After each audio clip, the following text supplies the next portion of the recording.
Okay, so now we're moving on to the scissor stroke. Now this one, traditionally, massage therapists will have their the things that they'll do wrong, well, they'll have their fingers stiff. What it is going backwards and forwards across the back or the limb. So if it's across the limb, this sort of thing, okay. Across the back it's bigger. But the whole thing that a lot of massage therapists will get wrong, that they won't use, the power comes from your torso, from the twisting of the torso. So you'll see this in the video again, but a lot of therapists just do this. Same thing, okay? They go like this. No, because again, you're using muscular effort, all arms, all shoulders, and it doesn't feel, this is the whole point that I mentioned back when I talked about body mechanics. It doesn't feel as good. Apart from you as a therapist wanting to do these correctly because it's better for you as a therapist, it feels a ton better for the client when you're doing them using your body weight. So you're working. So this one, I really want you to get the feel of this twisting of your torso. Okay, keep those shoulders down. This is one a lot of massage therapists will get their shoulders up. Keep those shoulders down, and as you'll see, moving. It's this torso, so the big muscles are powering the small muscles. If you're a golfer, you know what that means. So what we're doing, we're using the trunk rotation to get that movement. So let's have a look at that. So just remember, and the other thing, soft hands. This is a classic one where people will, therapists will tighten their fingers up. Soft hands, mold to the contours of the body, shoulders down, and really get that movement. Okay, so we'll have a look at the scissor stroke now. And like I said to you, you'll see here, see I'm low down, my shoulders are down, and the power is coming from the legs. You can see how the power is coming from the legs here. And it's turning the torso, shoulders are down, wide across the chest, soft hands, and covering right down the rib cage. You can see that, not missing out on anything. So that's worlds away from what a lot of massage therapists do here, and they just stand statically, as you can see here, and just, that's it. Generally rigid fingers, not covering all the way down the ribs. I see this so often. And it feels horrible, quite frankly. Okay, it's time to talk forearms. Now, forearms and elbows when I talk about this. Now, this you want to practice because you won't be used to putting pressure with your forearms. So this is where it's really important to get your feedback, because we have so many more nerve endings in our hands, we get used to using the pressure. Forearms will take some more practice, but it is worth it a million times over. Doing the forearms on the person is, well, number one, a lot of therapists don't do this. A lot of therapists don't use their forearms because they're not used to it. But it saves your hands, saves your wrist, and you just lean your body weight onto the person, and not all of your body weight, but you've got to sink down into the muscle, as you'll see. So you sink down, and then you work with your forearms. Now, when it comes to working with your forearms, there are several different, and I want you to play with this as you practice along. Now, in the course, what I'm basically doing with the forearms, so, okay, if you have your hand in a karate chop position, you'll feel this bone along here. It's like almost like a blade. That's your ulnar bone.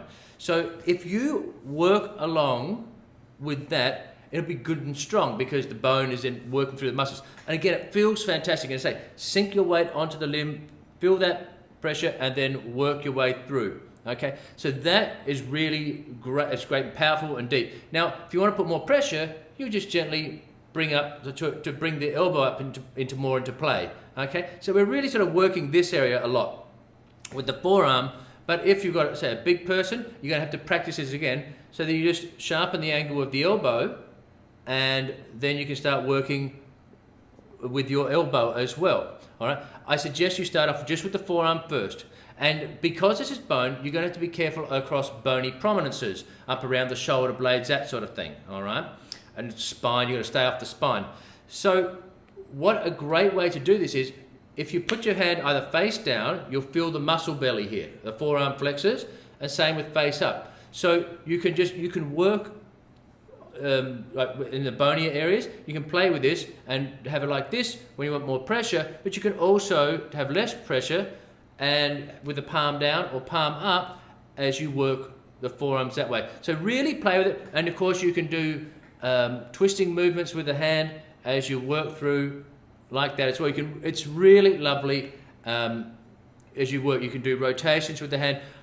I really suggest that you practice a lot using both forearms and practice palm up, supine position, karate chop position if you like, and palm down, and really just keep working them. Just keep working the whole time and practice all this. Like spend half an hour just using your forearms.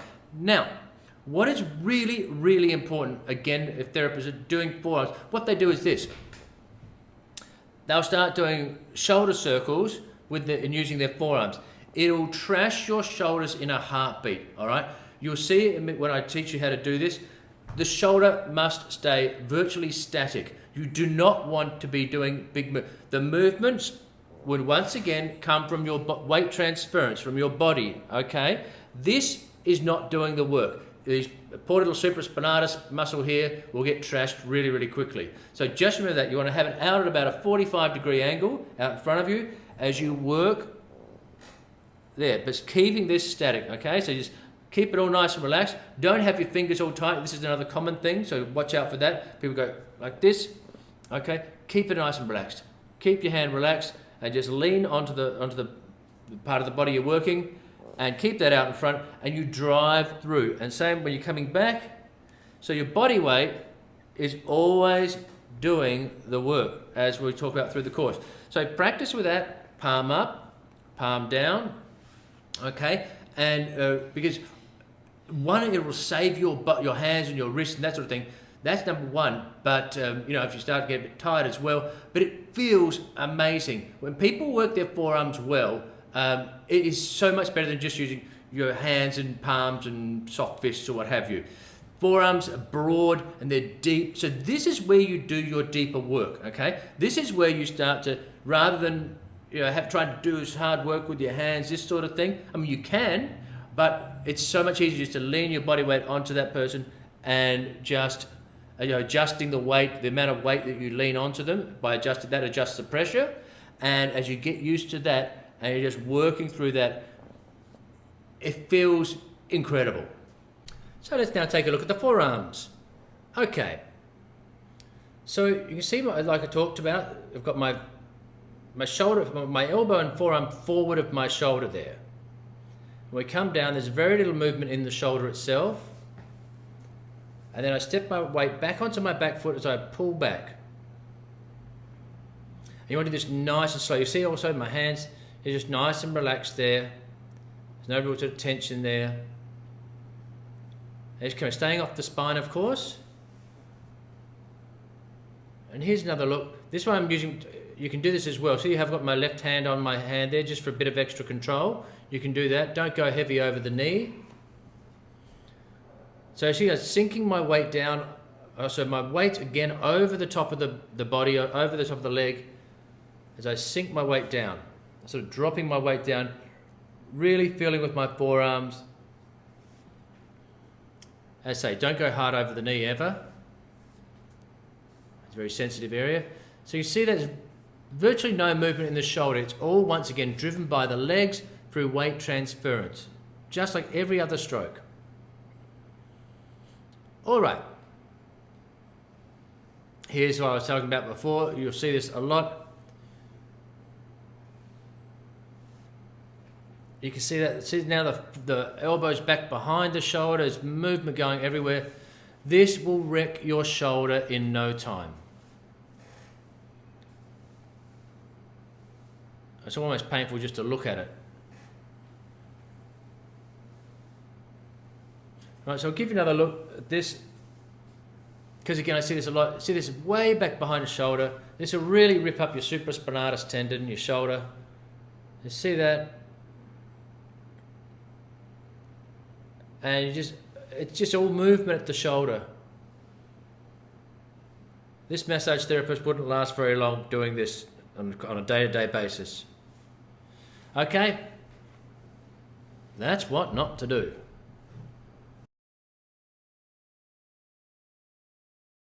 So it's time to look at using sort of acupressure techniques, thumb pressing. Now, if there's any technique that I see I'd like $1 for every therapist I've seen that does this wrongly. And it will really wreck your thumb. So I'm going to show you the correct way to do it. Now, let me just show you something. So a lot of therapists will be, they'll press in like this, okay? Press it, right, there are a couple of things wrong with this. So just think, here's what I do. When you press on this, there's no power in that whatsoever, all right? If you're going to poke someone, you don't poke them like that, do you? Because there's no power. You poke them like that. What are we doing here? If you're poking someone like this, it's along the line of the bones. That has power, right? You won't do acupressure like that, by the way. I mean, do it with 2 fingers, not poke, poke, poke. Right. So, same with the thumbs, okay? The thumbs, align them along the forearm bones, all right? So then there are no sharp angles, and as you work through, you're going to align them, okay? So, and you're aligning the bones as opposed to this. And it hurts just to do that. So that's one of the things. You want your thumb in pretty much a straight line as well. Another thing, I see a lot of people doing this sort of stuff. Sharp angles either here or at this joint. They'll do, you see that okay?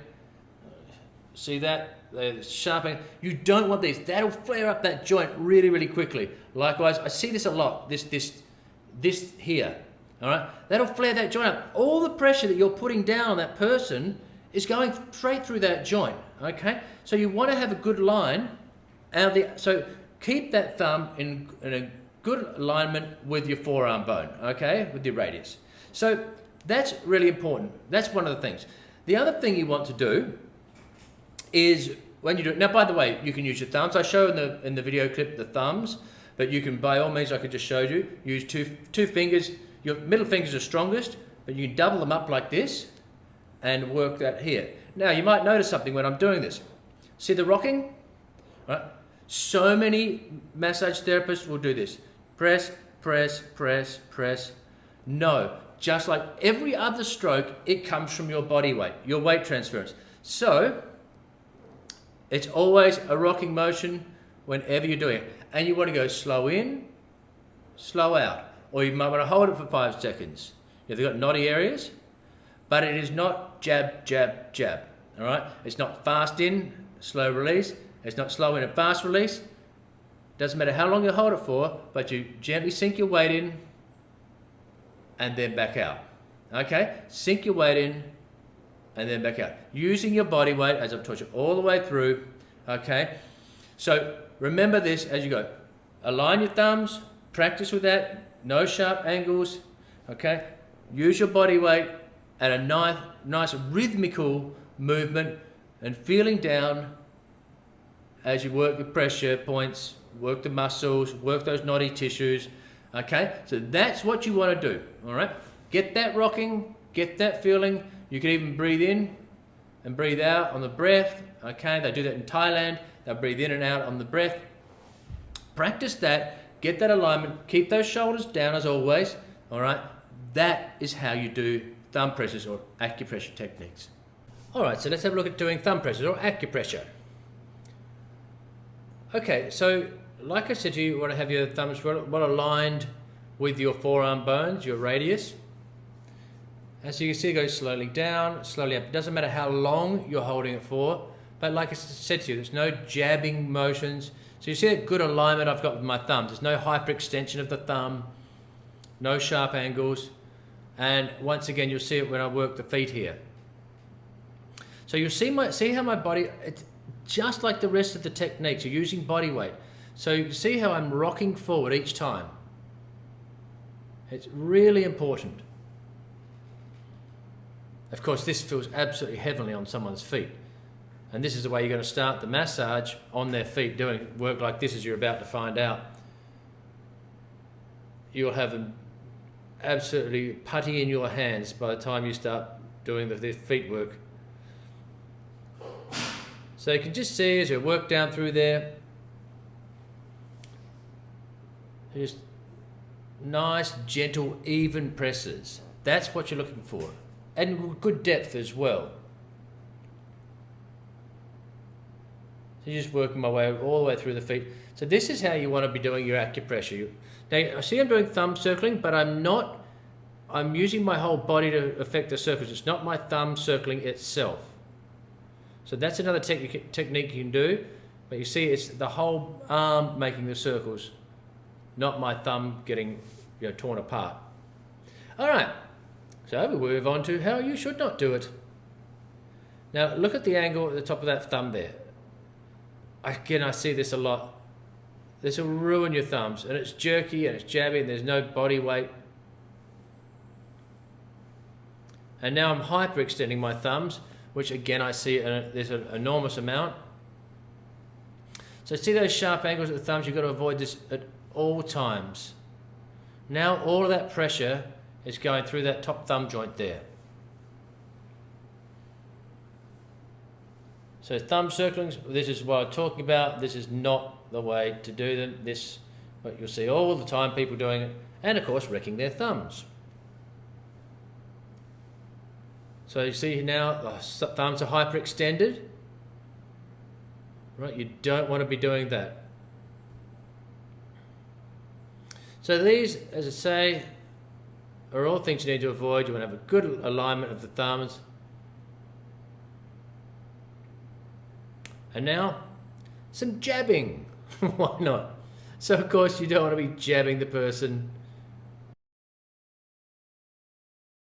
Hey there and welcome to my channel. Hey look, don't forget to like the video, subscribe, and if you're interested in doing massage and therapies online, you can go to my website. It's in the link in my bio there, and you can go to check out my website as well.